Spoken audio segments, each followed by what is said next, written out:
今天晚上渣要給大家說的這故事渣從來沒講過，不是說故事沒講過，主題渣沒說過。你看之前的節目你講過醫院的高速的，反正怎麼都有，但是這護士學校的故事渣就沒跟大家說過。實際上，這護校要是有生活經驗的朋友們都知道，護士學校裏全是小姐姐，幾乎沒有男同學。甚至護校裏的男老師可能都見不着，所以這護士學校裏指定是陰盛陽衰。那麼這樣的這麼一個學校裏，那是怪事就要多見了。當然我說的都不是一定的，也是為了營造渣節目的氣氛，讓大家跟着幻想進去。今天這期顧勝生在哈爾濱講的呢，是一個小姐姐在哈爾濱的一所護校上學，結果是千挑萬選上了半天，最終選了這麼一家缺德的學校。她說：本來我們開學的時候好好的，可是上了還不到一年，學校就要換地界儀。你換地界儀就換，我們也都遵從，但是幫我們選的這新校址，我的媽竟然買下了一個郊區的醫院，讓我們到那裏邊上學去。所以說這故事到底是怎麼來的，你聽到這兒就明白了。合着這護校的一幫女學生，跑醫院的舊址裏邊讀書上課去了。而且這家醫院有幾十年的歷史，那麼醫院裏邊死過的人，去世過的病人，那可就可了去了。所以說渣這故事就是這麼着來的。接下來渣不耽誤時間，我們歸為正題，說我們今天這期可怕的故事。今天渣們要說的這故事，渣們得從6、7年前說起。6、7年前，我在這朋友聚會剛好在哈爾濱的一家護校上學。當時會考上這家護校可是費了老大勁的。並且護校的收費是很高的，西會拿自己的這個學業當成一件大事去作了。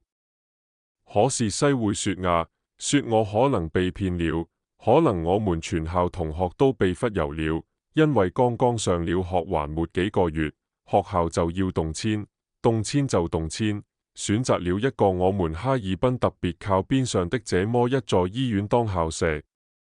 我們這東北人，渣不說封建迷信，但是對於這些民族的事宜都非常的相信。你說誰樂意到一家醫院上課？但沒辦法，學校已經作了決定，沒出2個多月，那邊學校早就已經準備好了，我們全校同學就搬到醫院裏邊去了。等我們進到這醫院，剛上課的第一天，走進這校園，這才看明白。學校這裝修根本沒有完成，甚至把一些病房打通了，讓我們直接在裏邊上課。你知道多少同學有意見嗎？就跟大家說一下，第一天進去上課的時候，學校的屋頂上還掛着好多之前醫院留下來的病號符。你想想這陣勢，並且哈爾濱的這間醫院有個特別大的停屍房。據說附近郊區的這些去世的人可能都會存放到這家醫院來。我們總是懷疑，我們別上課的這間教室之前就是停屍房的前身。不過學校把這停車場隱藏得很好，我們具體在哪兒也都不知道。反正總之自打進了這學校，全校同學都神神秘秘的，每天大家都小心翼翼的，自怕遇上在一願去世的人。到了後邊兒我在學校上了有3個月左右吧，反正在之前陸續的也不是沒出過事兒，有好多同學說朝見過鬼，但不是我們班的，雖然傳的風言風語，可是並沒發生在我身邊上。直到3個來月的時候，這終於我身邊的朋友出事了，而且出事這天我還就在場。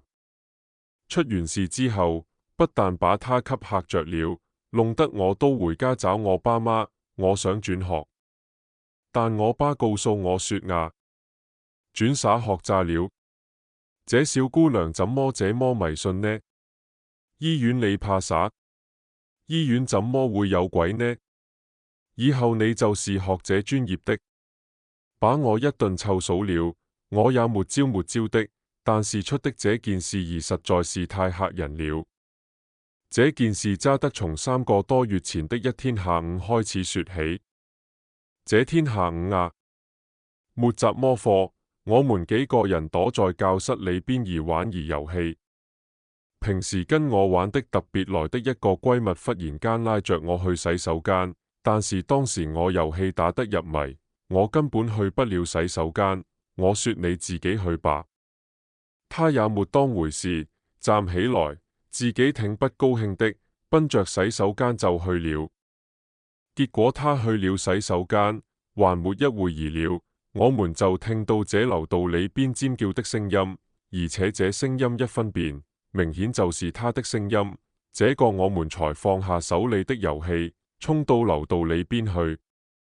咁等我們這些同學到了樓道裏，只見我去洗手間的閨蜜連滾帶爬的從樓道遠端朝着我們跑過來，我們馬上就迎上去。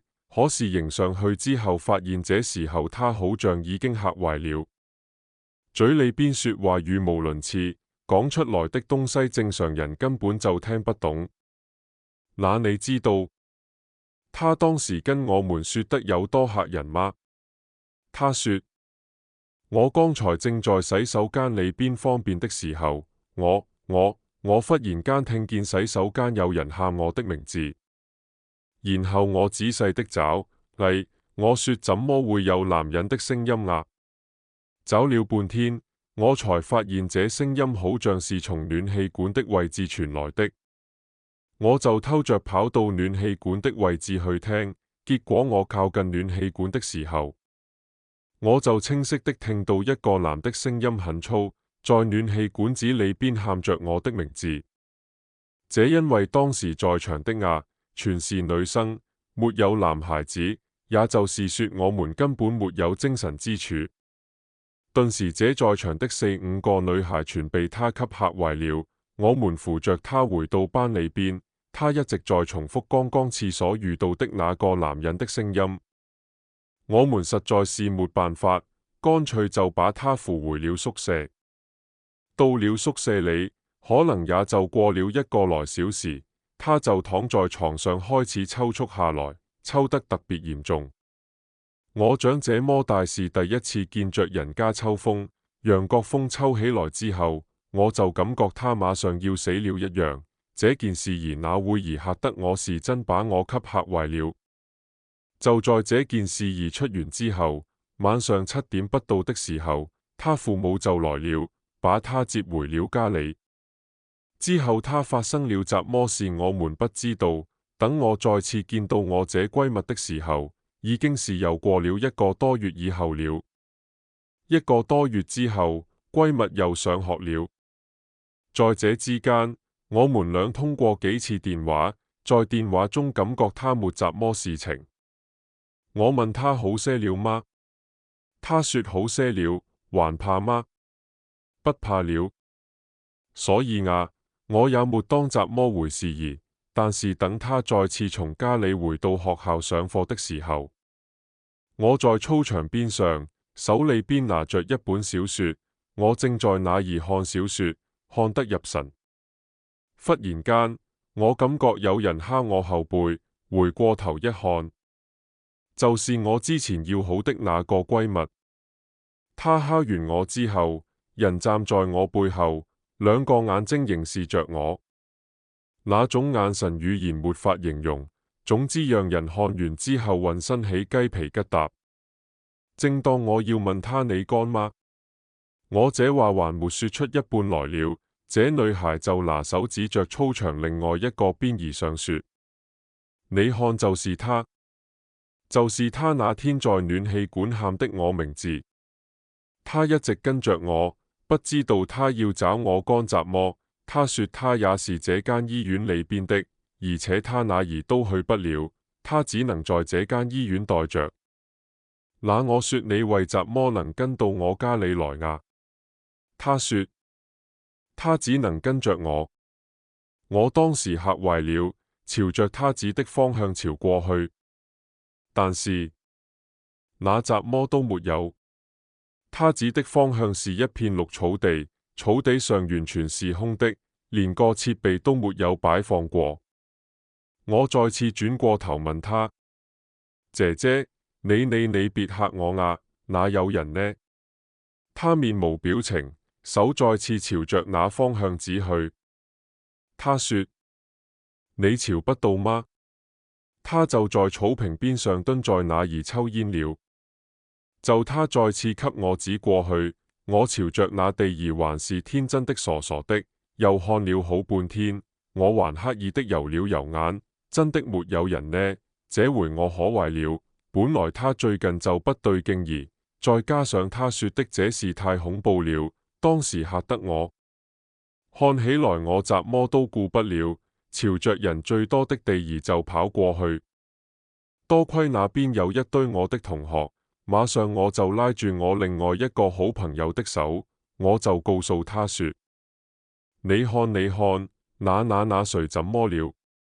他說：操場上那邊有個男的蹲那兒抽煙，哪有男人呢？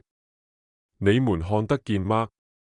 同學隨着我指的方向全說看不到，沒有一個人說能瞧見的。這回我已經確定了，那不是他遇上鬼了，就是他瘋了。這一天下午的事情可把我給驚着了。那就不再像之前，他把他父母叫來接走了。我當時就恨不得給我爸打電話，讓他趕快把我接走。這學校我是上不了了。你說要學習不好，有點別的雜麼事我都能忍耐。學校鬧鬼，這怎麼活？可是就像這之前跟大家說的電話，我是打了不，但我爸沒接過來，給我臭數了一頓。我只能在學校裏邊忍着。這忍耐可不是好玩的，因為你可能忘了一件事，我們是住宿學校，我這個奇奇怪怪的閨蜜跟我住在一間宿舍裏邊。晚上我們幾個同宿舍的回屋都不敢回去，因為我們怕回到宿舍裏邊鬼可能見不着，讓他把我們給嚇死。這件事到最後鬧得越來越大，被校方知道了，校方把我們也是大批了一頓，告訴我們說不許在學校裏邊造謠，誰要是造謠就給誰開除了。從此我們也只能硬着頭皮跟他睡在一個房間裏。慢慢的，這個姑娘就被孤立了，同學也就沒人敢跟她玩兒了。渣也不知道是大家跟她玩的還是怎麼回事兒。他這個症狀是越來越嚴重，嚴重到人說話幾乎半瘋癲狀態。雖然還能學習，但是講出話來沒有一句是正經的。經常說他朝見雜麼男的，有個雜麼男的跟着他。我跟你說吧，我們整間學校裏超不過3名男的，而且這3個男的全都是老師。學校怎麼還有別的男生？這件事當時真的按照東北話來說，真的是鬧死心了。可是沒辦法，這學還得上，天天就這麼忍着。可是這忍着他不是辦法，因為這件事兒如果就到此為止還可以，可是你呢，想都想不到，這前邊兒經歷的已經夠嚇人了，到後邊這事還沒完，又來嚇人的大事兒了。那麼後來再出的這件事，這女同學就退了學了，從此我們也沒見過的，因為在後邊發生的事情，那更沒法解釋。一天晚上大概是8點多鐘吧，我們這天白天的體育課上得特別的累，晚上回到宿舍之後，7點半到8點就熄了燈了，宿舍的同學們全都鬧困，大家集體就睡起覺來了。剛剛躺在床上睡了還沒有2分鐘，這會兒大家都迷迷瞪瞪的，但是就感覺那個奇怪的女孩自己躺在床上，嘴裏邊在竊竊私語。說的內容聽不太清楚，但明顯他在跟一個人講話。我們當時屋裏燈是黑的，誰敢起身開燈？這嚇人的動靜弄得我們4、5個女生嚇得渾身囉嗦。又過了一會兒，我們就聽見他的手裏邊兒好像在翻閱着雜魔文件一樣的東西，嘩啦嘩啦的，明顯是紙張的聲音。一邊翻動着這紙張，一邊自言自語。這樣的事情持續了起碼得有10幾分鐘，隔了好半天，反正他這才停了下來。停下來之後，誰敢睡覺？我其實此時知道，就我對面床的、旁邊床的、我下鋪的，沒有一個睡着了的。我們幾個人全都躲在被子裏不敢動，因為不知道這姑娘又能作出雜魔妖來。就這樣，時間滴答滴答的一秒一秒的過着，到了最後實在堅持不住了。宿舍裏邊最潑辣的一個女孩主動小聲的說了句話：啊，你們睡着了嗎？要是沒睡，揸起床吧，我有點餓了。當時這話說的那說的，真的就教一個尬聊無厘頭，無緣無故說出這麼一句話來。但正因為他說的這句話，讓全宿舍也就放鬆起來了。大家馬上就跟着他接話，對，我們也餓了，我們也餓了。然後這兒幾個一塊兒起的身，我們就好像自然的就團成了一團，幾個人相擁着就朝着這電燈的開關去了。咔嗒一下，開關呢點亮了，屋裏的管燈亮了。屋裏亮了之後，我們自然的第一件事，所有人的目光就朝着那怪女孩投去。當我們看她的時候，發現她背着身，人已經睡着了。可是此時的目光根本沒集中在她身上，因為在她枕頭邊上放着一個檔案袋。這個檔案袋兒特別的老舊，上面寫着某某某醫院。頓時一下就把我們的眼球吸過去了。這醫院的名字我們認識，這就是我們學校的前身，再加上那檔案袋的破舊程度，這會兒我們已經意識到了這個檔案袋好像有問題。此時我們這兒幾個僵在那兒僵着，誰也不敢過去動他的檔案袋去。但是明顯的又知道他睡得很熟，因為背着身，打着小小的鼾聲，人已經睡過去了。靜了，可能又有半天吧。我們不知所措，當時不知道該幹雜麼。最終還是那個潑辣一點兒的女同學，院護士寫的這些字認得不是太清楚，但是我們能瞧得出來大致她的病因。當我們再往這張紙下邊看的時候，上面蓋着一張紅桌，好，紅桌邊兒上寫着2009年8月13號，停止呼吸。好了，朋友們，故事給大家講完了。哎呀，這又是無厘頭的這麼一件事，也不知道這到底是發生雜麼了。但是這學校拿醫院改建，這可是不明智的一件事。行了，朋友們，這些故事聽完了，你不能當真，當真的話我可就不好講了。咱們今天這期節目就到這兒，我們下期再見。